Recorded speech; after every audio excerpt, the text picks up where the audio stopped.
जय जगन्नाथ दर्शक बंधु। आज आउरी गोटे टॉपिक जोटा कि भारी संवेदनशील टॉपिक इनफैक्ट जदि कह 10 नवेम्बर दिल्ली रे जो दुर्घटना है, जो रेड फोर्ट रे जो दुर्घटना है, सेटा पूरा देश को दोहलाई देला। सेटा केवल गोटे टेररिस्ट आक्रमण नथिला, तार जो लोक माने तार आक्रमण कले से माने जो वृत्ति रे थिले सेटा ए टेररिस्ट आक्रमण को आहुरी बड़ कर दउछ। तथापि लोक मैंने तो बहुत किसी कही सारे मु एमती किसी कथा रखी जोटा कि प्राय कौन सी न्यूज चैनल रे एपर्तन जाए देखा जाए। जो 13 जन मले मुझे विषय किसी कहि भर 2 जन विषय कहि। जड़े हेले अशोक कुमार। अशोक कुमार 4टी पिला गाँव रे माँ और बड़ भाई रुहंती। बड़ भाई किसी काम करि पारंतिनी कारण से असुस्थ। अशोक कुमार तेणु कौन करती ना से दिन में ऑटो रिक्शा चलाती एवं राति रे सिक्यूरिटी गार्ड भाव काम करती। से दुर्घटना रे अशोक कुमार मृत्यु होइछि। से जो आक्रमण सन्त्रासवादी आक्रमण रे अशोक कुमार मृत्यु होइछि। गोटे परिवार जोठी आउ 6 जन रहीगले, जड़े पेट पोषुला समस्त से आउ ए दुनिया ना। से परी आउ जड़े हेले अमर कटियार। अमर कटियार जड़े 34 वर्षीय युवक। तांका हाथ रे टाटू करथिले माई mom my fast love, my dad my strength आउ कृति मध्य लेखा थिला। कृति होचे तांको वाइफ को ना। जो लोक निज बापा निज माँ और निज स्त्री की एते भल पाउथिला से मध्य अति अस्वाभाविक भावे मृत्युवरण कले। से केबे भाभी नथिबे जे तांकर से दिन मृत्यु घटिबो। इनफैक्ट तांको बापा हॉस्पिटल रे खोजी बुलुथिले सेतेबेले जेतेबेले तांको गोटे कॉल आसिला जे गोटे डेड बॉडी मिली जहाँ हाथ रे टैटू हेची my mom my first love आउ my dad is my strength. एक कथा शुणी तांको बापांकर पाद तळु माटी खसीगला। किंतु दुर्भाग्य कौन? दुर्भाग्य होची न्यूज चैनल माने एगुड़ा को कई कवर कलेनी। न्यूज चैनल माने कुआडे पळेले। जो डॉक्टर माने एभली हिनियस कर्म करिथिले, एभली जघन्य काम करिथिले, सेमानको घर को पळेले तांको सब हीरो करबा पय। किछि न्यूज चैनल जाइकरी तांको मांकर फोटो वीडियो नेले, तांको भाई को वीडियो नेले। एक कथा कहि कि नेले जे तांको भाई केते भल थिला। से मां कहिबार नेले जे मो पुओ हृदय रु बहुत भल थिला। जो लोक बहुत भल थिबो से कोन केबे एमिति काम करि परिबो? तथापि चलंतु आमे बुझिबा कौन सब घटिला। यदि देखा जाए यही जो दुर्घटना बा यही जो षड्यंत्र करा जाइथिला तादरे जो माने लिप्त थिले समस्ते प्राय वृत्ति रे डाक्तर माने जेतेबेले तांकर काम आरंभ करंती बा तांको जो वृत्ति आरंभ करंती से सबले गोटे शपथ नियंती। से शपथटा होची मु जाति धर्म वर्ण निर्विशेष रे बा शत्रु मित्र निर्विशेष रे सबु लोकंकर सेवा करिवि, सबु लोकंकर जीवन बंचेबा को चेष्टा करिवि। बोधहुए पृथ्वी रे प्रथम थर एमिति हेछि जोठी एते गुड़िए डाक्तर एका सांगरे मिसी देश रे आक्रमण करबा को चेष्टा करुथि। एटा बोधहुए पृथ्वी रे प्रथम थर हेछि। जो 6 जन डॉक्टर को ना ए विस्फोरण रे आसुची सेमानक मध्यरु हेले डॉक्टर उमरुन नबी, मुंजामिल मोहम्मद, आदिल अहमद रादर, शाहीन सायद, मयुद्दीन शोएब, सज्जाद मलिक। दर्शक बंधु सबुठ आश्चर्यजनक कथा है ये जो डॉक्टर माने आधेरे लिप्त अछंती तांको मध्यरे जने महिला डॉक्टर मध्य लिप्त अछंती जोटा कि समस्त आश्चर्य करछि। डॉक्टर शाहीन सैयद जे जने महिला डॉक्टर से आजहार मसूद कर रिलेटिव अफीरा बीबी। सत कहबा गले अफीरा बीबी स्वामी ऑपरेशन सिंधु रे मृत्युवरण करथिले। भारतीय सेना जो अटैक करिथिला सेथिरे अफीरा बीबी स्वामी मृत्युवरण करथिले। आउ ए डॉक्टर शाहीन सईद से तांको सहित रेगुलर कांटेक्ट रे थिले। आउ से भारत रे आत्मघाती लेडी कमांडर जेमती एलटीटी तैयारी करथिला। डॉक्टर शाहीन सईद जने सेही भली गोटे स्त्री लोक मानकर गोटे आत्मघाती स्क्वाड तैयारी करबा प्लान रे थिले। से सेथिपई अफीरा बीबी सहित रेगुलर कांटेक्ट रे थिले। खाली सेतिकी नुहे दर्शक बंधु मयुद्दीन सैयद जे कि चाइना रे तांकर डॉक्टरी करिकरी आस्तिले से केमिकल रे तांकर एक्सपर्टीज थिला। से तेणु कौन करुले जड़ा तेलरू रिसिन तैयारी करबा पई रिसर्च करुले। ଜଡ଼ା ତେଲରୁ ରିସିନ୍‌ଟା କ'ଣ? ରିସିନ୍‌ଟା ଆକ୍ଚୁଆଲି ସାୟାନାଇଡ୍ ପରି ଘାତକ। ଯିଏ ତାକୁ ଖାଇବ 24 ଘଣ୍ଟା ମଧ୍ୟରେ ତାର ମଲ୍ଟି ଅର୍ଗାନ୍ ଫେଲ୍ୟୁଅର୍ ହେଇଯିବ। ଆଉ ସେ ସେଥିପାଇଁ କ'ଣ ପ୍ଲାନ୍ କରିଥିଲେ? ଦେଖନ୍ତୁ ଯେହେତୁ ଡକ୍ଟର ଅନ୍ୟମାନେ କ'ଣ କରୁଛନ୍ତି ନା ବମ୍ ଫୁଟେଇଲା ବେଳକୁ ସେଠି କିଛି ମୁସଲିମ୍ ମଧ୍ୟ ମରୁଛନ୍ତି। କିନ୍ତୁ ସେଥିପାଇଁ ସେମାନେ ମାଷ୍ଟର ଷ୍ଟ୍ରୋକ୍ ଗୋଟେ ପ୍ଲାନ୍ କରିଥିଲେ ଯେ କେମିତି କେବଳ ହିନ୍ଦୁ ହିଁ ମରିବେ। କେମିତି ମରିବେ? ନା ଯେତେବେଳେ ଯଦି ମନ୍ଦିର ପ୍ରସାଦରେ ରିସିନ୍‌କି ମିଶେଇ ଦିଆଯିବ ତାହେଲେ କେବଳ ହିନ୍ଦୁ ହିଁ ମରିବେ ଆଉ ମୁସଲିମ୍ ମରିବାର କୌଣସି ବାଟ ନଥିବ। ତେଣୁ ରିସିନ୍ ତିଆରି କରାଯାଉଥିଲା ଯୋଉଟାକି ମନ୍ଦିରର ପ୍ରସାଦରେ ମିଶା ଯାଇଥାନ୍ତା। କେତେ କେତେ ଷଡ଼ଯନ୍ତ୍ର ଭାବନ୍ତୁ। ଆଉ ଯଦି ଆମେ ଦେଖିବା ଏ ଷଡ଼ଯନ୍ତ୍ର ଖାଲି ସେତିକିରେ ସୀମିତ ନଥିଲା। ଯୋଉ କଲେଜରେ ଯୋଉ ମେଡିକାଲ କଲେଜରେ ଏଗୁଡ଼ା ସବୁ ଚାଲିଥିଲା, ଏଇ ଯୋଉ ପ୍ଲାନ୍ କରାଯାଇଥିଲା ଏଗୁଡ଼ା ସବୁ ଗୋଟେ କଲେଜ ସହିତ ଅଲ୍-ଫଲା ୟୁନିଭର୍ସିଟି ଯୋଉଠି ଏଇ ଡକ୍ଟର 3 ଜଣ ଡକ୍ଟର ସେଠି ଏକା ସାଙ୍ଗରେ ପାସ୍ ମଧ୍ୟ କରିଥିଲେ। ଇନଫ୍ୟାକ୍ଟ କୁହାଯାଉଛି ଅଲ୍-ଫଲା ୟୁନିଭର୍ସିଟିରେ ରୁମ୍ ନମ୍ବର 13ରେ ଏସବୁ ଷଡ଼ଯନ୍ତ୍ର ରଚାଯାଇଥିଲା। ସେଠୁ ମିଳିଥିବା ଡାଏରୀ ଅନୁସାରେ ରୁମ୍ ନମ୍ବର 13ରେ ଏସବୁ ଷଡ଼ଯନ୍ତ୍ର ରଚାଯାଇଥିଲା।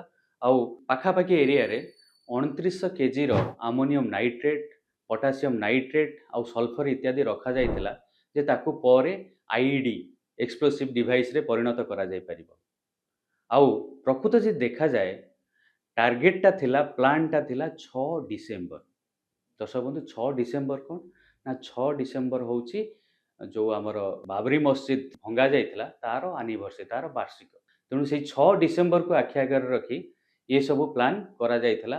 ଆଉ ଏତେ ମାତ୍ରାରେ 2900 କେଜିର ଆମୋନିୟମ୍ ନାଇଟ୍ରେଟ୍, ପଟାସିୟମ୍ ନାଇଟ୍ରେଟ୍ ଆଉ ସଲଫର ଇତ୍ୟାଦି ରଖାଯାଇଥିଲା। ସେଇଟା ସେଇ 6 ଡିସେମ୍ବରକୁ ଆଖି ଆଗରେ ରଖି ରଖାଯାଇଥିଲା। କାରଣ 6 ଡିସେମ୍ବର ଦିନ କ'ଣ ହେଇଥାନ୍ତା ନା ଯେମିତି ମୁମ୍ବାଇରେ ଆଟାକ୍ ହେଇଥିଲା ସେମିତି 32ଟି କାର୍ ଏକା ସାଙ୍ଗରେ 32ଟି କାର୍ କିଣା ଯାଇଥିଲା ଯୋଉଥିରେ 32ଟି ଜାଗାରେ ବିସ୍ଫୋରଣ କରାଯାଇଥାନ୍ତା। କେତେ ଶହ ଲୋକ ମରିଥାନ୍ତେ ତାର କିଛି ଠିକ୍ ଠିକଣା ନାହିଁ। ସେହିପରି ରିସିନ୍‌କି ଯଦି ଆମେ ଦେଖାଯାଏ ପାଖାପାଖି ସେମାନଙ୍କର ପ୍ଲାନ୍ ଥିଲା 10 ଲକ୍ଷ ହିନ୍ଦୁଙ୍କୁ ମାରିବା, 10 ଲକ୍ଷ ଭାରତୀୟଙ୍କୁ ମାରିବା। ଆଉ ଏଇ ପ୍ଲାନ୍‌ର ଯଦି ପର୍ଦ୍ଦାଫାଶ ହେଇଥାଏ ତା ପାଇଁ ହିରୋ ହେଉଛନ୍ତି ଜଣକୁ ଆମେ ଶ୍ରେୟ ଯାଏ, ସେ ହେଉଛନ୍ତି IPS officer doctor Sandeep Chakraborty. ସେ ଜାମ୍ମୁ କାଶ୍ମୀରରେ ଅଛନ୍ତି, ସେ ଜେନେରାଲି ତେଲୁଗୁ କ୍ୟାଡରର। ସେ ଗୋଟେ ଦିନ କ'ଣ ଦେଖିଲେ ନା ଦେଖିଲେ କିଛି ପାମ୍ପଲେଟ୍ ମରା ହେଇଛି ଆମର ଜୈସେ ମହମ୍ମଦର କିଛି ଜୈସେ ମହମ୍ମଦ ଯୋଉ ଅର୍ଗାନାଇଜେସନ୍ ଅଛି, ବ୍ୟାଣ୍ଡ ଅର୍ଗାନାଇଜେସନ୍, ତାର କିଛି ପୋଷ୍ଟର କାଶ୍ମୀରରେ ମରା ହେଇଛି। ଆଉ କୌଣସି ଅଫିସର ହେଇଥିଲେ ସେ ତାକୁ ଇଗ୍ନୋର କରିଦେଇଥାନ୍ତା। କିନ୍ତୁ ସନ୍ଦୀପ ଚକ୍ରବର୍ତ୍ତୀଙ୍କୁ 6ଟି ଗ୍ୟାଲେଣ୍ଟ୍ରି ଆୱାର୍ଡ ମିଳିଛି। କାରଣ ସେ ହେଉଛନ୍ତି ଜଣେ ବହୁତ ଉଚ୍ଚ କୋଟିର ଅଧିକାରୀ, ଉଚ୍ଚ କୋଟିର ଆଇପିଏସ୍ ଅଫିସର। ତେଣୁ ସେ କ'ଣ କଲେ, ଇମିଡିଏଟଲି ଯେତେବେଳେ ଦେଖିଲେ ଜୈସେ ମହମ୍ମଦର କିଛି ବ୍ୟାନର ମରା ହେଇଛି ବା ପୋଷ୍ଟର ମରା ହେଇଛି, ସେ ୟୁଏପିଏରେ ଗୋଟେ କେସ୍ କରି ତା ପାଇଁ କହିଥିଲେ ଯେ ଇନକ୍ୱାରି ବସୁ। ଆଉ ଯେତେବେଳେ ଇନକ୍ୱାରି ହେଲା ଏ ଯୋଉ ଷଡ଼ଯନ୍ତ୍ର ସାମ୍ନାକୁ ଆସିଲା ସମସ୍ତଙ୍କ ପାଦ ତଳୁ ମାଟି ଖସିଗଲା। ଆଉ ଯେତେବେଳେ ସେମାନେ ଗୋଟେ ପରେ ଜଣେ ଡକ୍ଟରଙ୍କୁ ଆରେଷ୍ଟ କରିବା ଆରମ୍ଭ କଲେ, ସେତେବେଳେ କ'ଣ ହେଲା ନା ଏଇ ଯୋଉ ଡକ୍ଟର ଉମର ନବୀ ସେ ଯୋଉ 6 ଡିସେମ୍ବର ଟାର୍ଗେଟ ଥିଲା ତାକୁ ଆଉ ଆଖି ଆଗରେ ନ ରଖି ସେ କହିଲେ ଆଟଲିଷ୍ଟ ମୁଁ ଯାଉଛି, ସେ ନିଶ୍ଚୟ ସେଇ ହଡ଼ବଡ଼ରେ ମୋତେ ଯାହା ଲାଗୁଛି ସେଇ ହଡ଼ବଡ଼ରେ ଯାଇ ରେଡ୍ ଫୋର୍ଟରେ ବ୍ଲାଷ୍ଟଟା କରେଇଦେଲେ।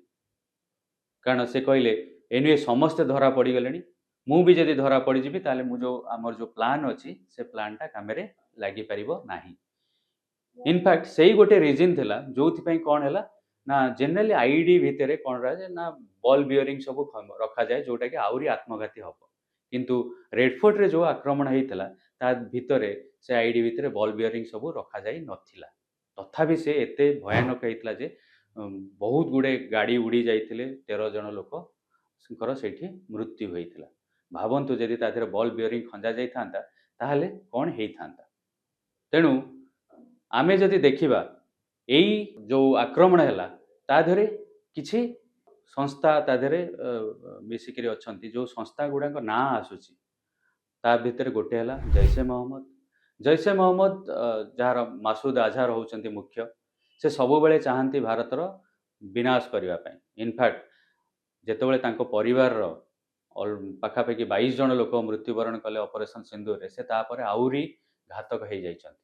ସେ ତାଙ୍କର ବଦଲା ନେବା ପାଇଁ ଚାହୁଁଛନ୍ତି। ତେଣୁ ଜୈସେ ମହମ୍ମଦର ଅଫିରା ବିବି ରେଗୁଲାରଲି କ'ଣ କଲେ, ସାହିନ ସାହି ତାଙ୍କ ସହିତ କଣ୍ଟାକ୍ଟରେ ଥିଲେ ଏବଂ ଭାରତରେ ବିଭିନ୍ନ ଜାଗାରେ ଆତ୍ମଘାତୀ ଆକ୍ରମଣ କରିବା ପାଇଁ ମହିଳାମାନଙ୍କର ଗୋଟେ କ୍ୟାଡର ସୃଷ୍ଟି କରିବା ପାଇଁ, ତିଆରି କରିବା ପାଇଁ ଲାଗିଥିଲେ। ସେମିତି ଦ୍ୱିତୀୟରେ ଯଦି ଆମେ ଦେଖିବା ଯେଉଁ ସଂସ୍ଥା, ସେ ହେଉଛି ବାଂଲାଦେଶର ଗୋଟେ ସଂସ୍ଥା ଅଛି, ସେଇଟା ହେଉଛି ଅନସାରେ ଗଜୱାତୁଲ ହିନ୍ଦ। ମାନେ ଏମାନଙ୍କର ଖାଲି କାମ ହେଲା କେମିତି ଗଜୱାଏ ହିନ୍ଦ କରିବା, ସେ ପାକିସ୍ତାନୀ ହୁଅନ୍ତୁ ବା ବାଂଲାଦେଶୀ ହୁଅନ୍ତୁ। ତେଣୁ ଅନସାରେ ଗଜୱାତୁଲ ହିନ୍ଦ କେମିତି ଏମାନଙ୍କୁ ସାହାଯ୍ୟ କରିଥିଲା ନା, ଏଇ ଯେଉଁ ବ୍ୟାଣ୍ଡ ଆଇଟମ୍ ଗୁଡ଼ାକ ଯେଉଁ ସେମାନେ କଲେକ୍ଟ କରିଥିଲେ 2900 କେଜିର ଆମୋନିୟମ ନାଇଟ୍ରେଟ୍, ଏଗୁଡ଼ାକ ଭାରତରେ ମିଳେ, ମାତ୍ର ବହୁତ କମ୍ ମାତ୍ରାରେ ମିଳେ ଲୋକମାନଙ୍କ ପାଇଁ। ସେଗୁଡ଼ା ପ୍ରାୟତଃ ସାରରେ ୟୁଜ୍ ହୁଏ, ammonium nitrate, potassium nitrate, sulphur, ଏଗୁଡ଼ା ସବୁ ସାରରେ ୟୁଜ୍ ହୁଏ। ତେଣୁ ବହୁତ ଚାଷୀମାନଙ୍କୁ ଯେଉଁ ଦିଆଯାଏ ବହୁତ କମ୍ ମାତ୍ରାରେ, ଏମାନେ 50 କିଲୋ, 10 କିଲୋ, 20 କିଲୋ ଏମିତି କରି ବାଂଲାଦେଶ ଥ୍ରୁରେ ଅନସାରେ ଗଜୱାତୁଲ ହିନ୍ଦ ଦ୍ୱାରା ସେଗୁଡ଼ାକ ଭାରତକୁ ପଠା ଯାଇଥିଲା ମୋଷ୍ଟଲି। ତେଣୁ ବାଂଲାଦେଶ ମଧ୍ୟ ଆଧେରେ, ତେଣୁ ଅନସାରେ ଗଜୱାତୁଲ ହିନ୍ଦ ଆଧେରେ ଅଛି, ଇନଭଲ୍ଭ ଅଛି।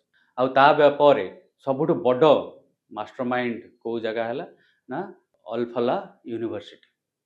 ଅଲଫଲା ୟୁନିଭର୍ସିଟି ଯଦି ଦେଖାଯାଏ, ତାର ପ୍ରାୟତଃ 40ରୁ 50% ଡକ୍ଟର କାଶ୍ମୀରରୁ ହିଁ ଆସିଛନ୍ତି, କାଶ୍ମୀର ଭ୍ୟାଲିରୁ।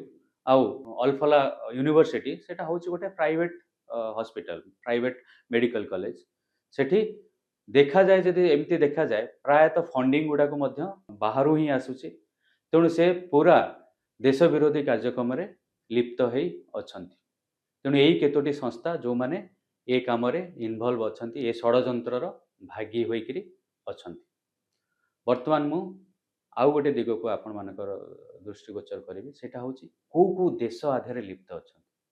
ଯଦି ଦେଖାଯାଏ, ପ୍ରଥମରେ ତ ଆମକୁ ଯେତେବେଳେ ବି ଭାରତରେ କିଛି ଟେରରିଷ୍ଟ ଆଟାକ୍ ହୁଏ, ବିନା ପାକିସ୍ତାନରେ ତ ହେଇପାରିବ ନାହିଁ। ତେଣୁ ପାକିସ୍ତାନ ଆଧେରେ ଇନଭଲ୍ଭ ଅଛି ଆଜ୍ ୟୁଜୁଆଲ। ସେ ଜୈସେ ମହମ୍ମଦ ହଉ ଅବା ଅଫିରା ବିବି ହୁଅନ୍ତୁ, ସେ ଦୁଇ ଜଣ ଏ ପ୍ଲାନରେ ଇନଭଲ୍ଭ ଅଛନ୍ତି।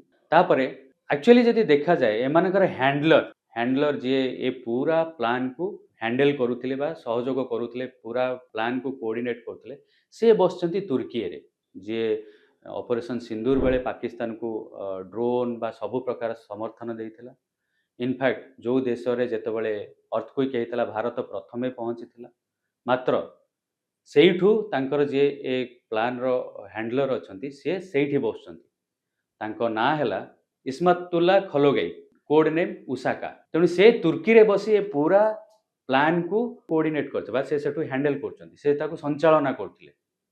ପ୍ଲାନ୍ ଥିଲା 6 ଡିସେମ୍ବର। ଆମେ ଧନ୍ୟବାଦ ଦେବା କଥା ଯେ ସନ୍ଦୀପ ଚକ୍ରବର୍ତ୍ତୀ ଆଗରୁ ଜାଣିଲେ ଏବଂ ସେ ତାଙ୍କର ଯେଉଁ ୟୁପିଏରେ କେସ୍ କରିକିରି କେସ୍ଟା ଆଗକୁ ବଢ଼େଇଲେ, ଆମେ ଆଗରୁ ସେଗୁଡ଼ାକ ସବୁ ପାଇଗଲୁ। ଆଉ ଯେଉଁଠି ଲକ୍ଷ ଲକ୍ଷ ଲୋକ ମରିଥାନ୍ତେ, ସେଇଟା ବଞ୍ଚିଗଲା। ତେଣୁ ତୁର୍କୀ ମଧ୍ୟ ଆଧେରେ ଇନଭଲ୍ଭ ଅଛି ଏ ପ୍ଲାନ୍ରେ। ତୃତୀୟ କଣ୍ଟ୍ରି ହେଲା, ଆମେ ଯାହାକୁ ସବୁବେଳେ ଆଗରୁ ଇଗ୍ନୋର କରି ଆସୁଥିଲେ, ବାଂଲାଦେଶ ତାଙ୍କର ଯେଉଁ ସଂସ୍ଥା ଅଛି ଅନସାରେ ଗଜୱାତୁଲ ହିନ୍ଦ, ବାଂଲାଦେଶର ଯେଉଁ ସଂସ୍ଥା ଅଛି ଅନସାରେ ଗଜୱାତୁଲ ହିନ୍ଦ, ଯେଉଁ ସଂସ୍ଥା ଥିଲା, ସେ ଯେଉଁ ଆମୋନିଆ ନାଇଟ୍ରେଟ୍, ପଟାସିୟମ ନାଇଟ୍ରେଟ୍ ଆଉ ସଲଫର ଇତ୍ୟାଦି ପଠାଇଥିଲା, ମାନେ କୋଅର୍ଡିନେଟ୍ କରିଥିଲା, ସେଇଠୁ ଆସିଥିଲା।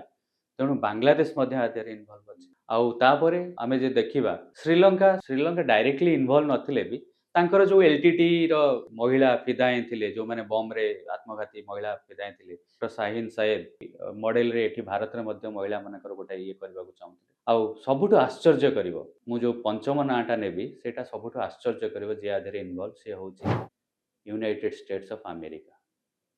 ଆପଣମାନେ ଆଶ୍ଚର୍ଯ୍ୟ ହେଇଯିବେ ଜାଣିକି ଯେ ଆମେରିକା ଏଠି କେଉଁଠୁ ଆସିଲା। ଯଦି ଏଥିରେ ଯେଉଁ ପଇସା ଲାଗିଥାଏ ବା ଦେଣନେଣ ହେଇଥାଏ, ସେଟା କୁହାଯାଉଛି ଗୋଟେ କ୍ରିପ୍ଟୋ କରେନ୍ସି ମାଧ୍ୟମରେ ଦିଆନିଆ ହେଇଛି। ସେଇଟା ହେଉଛି ବାଇନାନ୍ସ, ଯେଉଁଟାକି ବାଇନାନ୍ସ କ୍ରିପ୍ଟୋ କରେନ୍ସିକୁ 2023ରେ ବ୍ୟାନ୍ କରାଯାଇଥିଲା।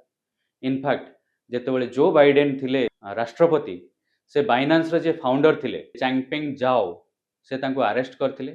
ଚାଙ୍ଗପେଙ୍ଗ ଜାଓ ମଧ୍ୟ ମାନିଥିଲେ ସେତେବେଳେ ଯେ ସେ ମନି ଲଣ୍ଡରିଂରେ ଇନଭଲ୍ଭ ଅଛନ୍ତି। ଇଭିନ୍ ମୁଁ ମଧ୍ୟ ପର୍ସନାଲି ଜାଣିଛି, ଭାରତରେ ବି ମଧ୍ୟ କେତେ ମାତ୍ରାରେ ବାଇନାନ୍ସ ଚାଲିଥିଲା। ମୋର କିଛି କ୍ଲାଏଣ୍ଟ ଆସିଥିଲେ ତାଙ୍କ ରିଟର୍ନ ଫାଇଲ୍ କରିବା ପାଇଁ ବାଇନାନ୍ସର। ମୁଁ ତାଙ୍କୁ ସେତେବେଳେ ମଧ୍ୟ ଲେଖିକିରି ଦେଇଥିଲି ଯେ ଏଇଟା ହେଉଛି ମନି ଲଣ୍ଡରିଂ, ଆଉ କିଛି ନୁହେଁ। ତେଣୁ ସେ ଝାଓଙ୍କୁ ଯେତେବେଳେ ଡୋନାଲ୍ଡ ଟ୍ରମ୍ପ ପ୍ରେସିଡେଣ୍ଟ ହେଲେ ତାଙ୍କର ସବୁ ଭୁଲ ମାଫ କରି ତାଙ୍କର ସବୁ ତାଙ୍କ ଉପରେ ଯେତିକ ଚାର୍ଜ ଥିଲା ସବୁ ମାଫ କରି ତାଙ୍କୁ ଜେଲରୁ ବାହାର କରିଥିଲେ ଏବଂ ପାକିସ୍ତାନରେ ତାଙ୍କର କ୍ରିପ୍ଟୋ କରେନ୍ସି ପାଇଁ ଇଏ ହେଉଛି ତାକୁ ପାକିସ୍ତାନରେ ହେଡ୍ କରେଇଥିଲେ। ବର୍ତ୍ତମାନ ସେଇ ବାଇନାନ୍ସ କ୍ରିପ୍ଟୋ ଦ୍ୱାରା ପଇସାର ଲେଣ ଦେଣ ସବୁଯାକ ହେଇଛି। ତେଣୁ ଏ ମାତ୍ରାରେ ଆମେ ଯଦି ଦେଖାଯାଏ ତାହେଲେ ଆମେରିକା ମଧ୍ୟ ଆ ଦେହରେ ଇନଭଲ୍ଭ ଅଛି। ତେଣୁ ଦର୍ଶକ ବନ୍ଧୁ ମୋର ଆଜି ଗୋଟିଏ ପ୍ରଶ୍ନ, କ'ଣ ପାଠପଢ଼ାର କୌଣସି ମୂଲ୍ୟ ନାହିଁ? କ'ଣ ଧର୍ମଟା ଏତେ ଆଗରେ ଯେ ପାଠ ପଢ଼ିକିରି ମଧ୍ୟ ଲୋକମାନେ ଏତେ ନିର୍ଦ୍ଦୟ ହେଇଯାଉଛନ୍ତି, ସନ୍ତ୍ରାସବାଦୀ ହେଉଛନ୍ତି? ଆମେ ଯଦି ଦେଖିବା ଓସାମା ବିନ୍ ଲାଡେନ ଯିଏ ଟ୍ରେଡ୍ ସେଣ୍ଟରକୁ ଉଡ଼େଇଥିଲେ ସେ ବୃତ୍ତିରେ ଇଞ୍ଜିନିୟର ଥିଲେ। ସେମିତି ମୁମ୍ବାଇ ବମ୍ ବ୍ଲାଷ୍ଟ ହେଇଥିଲା, ତା ଦେହରେ ଯିଏ ସବୁଯାକ ପଇସା କଲେକ୍ସନ୍ କରିଥିଲେ ୟାକୁବ ମେନନ ସେ ମଧ୍ୟ ବୃତ୍ତିରେ ଚାର୍ଟାର୍ଡ ଆକାଉଣ୍ଟାଣ୍ଟ ଥିଲେ।